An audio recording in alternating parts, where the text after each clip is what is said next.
a quelques jours, une opération de prévention a été menée au collège Raidelay. Police nationale et police municipale ont collaboré pour un contrôle préventif des sacs des élèves à l'entrée de l'établissement. L'objectif est clair, prévenir l'introduction d'armes ou d'objets dangereux et assurer un environnement scolaire sécurisé. Ça fait plus de 2 mois qu'on met ce type d'action. L'idée, c'est d'aller vérifier dans les sacs des élèves qu'il n'y ait pas des objets tranchants, coupants, des armes blanches et des armes par destination, comme les goupilles d'extincteurs, mais comme aussi les sacoches bananes qui sont lestées avec des mousquetons et qui, lancés à pleine vitesse, deviennent des objets qui peuvent être destructeurs et qui peuvent commettre des dommages et des blessures. Effectivement, aujourd'hui, on constate que les jeunes sont de plus en plus violents.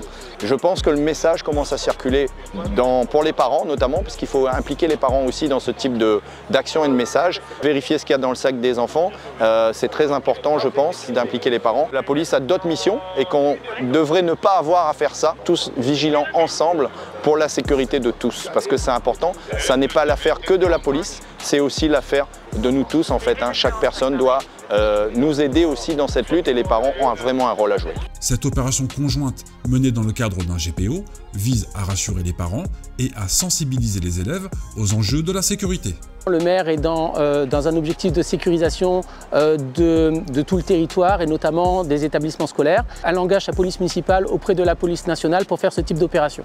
Ça se passe très très bien. C'est une opération qui est faite par nos collègues de la police nationale, mais dans le cadre de la convention de coordination, on est amené à travailler avec eux. On a trouvé quelques objets, oui, des goupilles d'extincteurs, également des cigarettes électroniques qui ne sont pas autorisées à la vente, qui ne devraient pas être avec eux. Il y a une bonne partie quand même de la population qui voit d'une manière importante nos actions en matière de sécurité. On vient au collège, on vient dans les établissements scolaires pour s'instruire, bien entendu. Ce n'est pas un lieu pour exprimer toute son agressivité. On va continuer à tourner sur les établissements scolaires tels que le collège et les lycées. Ces opérations s'inscrivent dans une démarche continue pour garantir la sécurité et la sérénité au sein des établissements scolaires de Saint-Denis, car ensemble, nous construisons un avenir plus sûr pour nos jeunes.